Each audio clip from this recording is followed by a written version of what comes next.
Hello guys, আপনারা দেখতেছেন যে কি সুন্দর ড্রাগন ফলের মতো আমাদের দেশে ড্রাগন ফলের মতো সিমসিম মিষ্টি, ভিতরে সিমসিম এরকমই কালার, ভিতরে লাল অথবা নীল অথবা সবুজ, ভিতরে বিভিন্ন ধরনের কালার হয়। তো ফলগুলো আসলে যেই কোনো জায়গাতে মরুভূমিতে উঠে। তো আমি আসলে এগুলা খেয়ে দেখলাম। এর আগেও আমি আর একবার খাইছি, এরিয়াতে খাইছি, আমি জেজানে খাইছি, এখন আবার আসছি, আবারও এখানে দেখতেছি যে এগুলা এভেলেবেল। এই যে রাস্তার পাশে মরুভূমির ভিতরে পাহাড়ের মধ্যে এগুলা উঠে। তো এগুলা অত্যন্ত মিষ্টি, অনেক সুন্দর, এগুলা খাইলে কেউ না করে না। ইচ্ছা করলে আমি এখন অনেকগুলা খেতে পারি অথবা নিতেও পারি, আমাদের বাসায় আছে অনেকগুলা।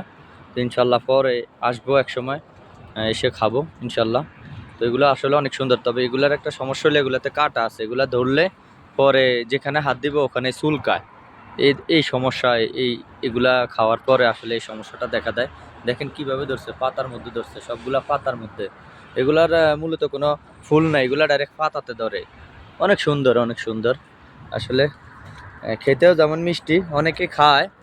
দেখেন আপনারা ধার থেকে দেখে কি সুন্দর পাতার মধ্যে ধরছে, পাতার মধ্যে সবগুলা দেখেন, অনেক সুন্দর আসলে, খেতেও মজা। এগুলা অনেকগুলা এখানে অ্যাভেলেবেল, আমি যদি ইচ্ছে করি এখন এগুলা অনেকগুলা খেতে পারি।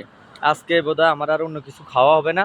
তবে অনেক মিষ্টি এগুলা, উপরের চামড়া অনেক পাতলা। চামড়া যদি ফেলে দেওয়া যায়, আস্তে আস্তে চামড়া ফেলে দেওয়া যায়, তাহলে খাওয়া যায়, কোনো সমস্যা হয় না। অনেক মিষ্টি, ভিতরে সুস্বাদু একটা ফল। যারা আসবেন আবার, আসলে ইনশাল্লাহ এগুলো দেখলে খাবেন, এগুলো অনেক পুষ্টিকর, এগুলো অনেক ভালো।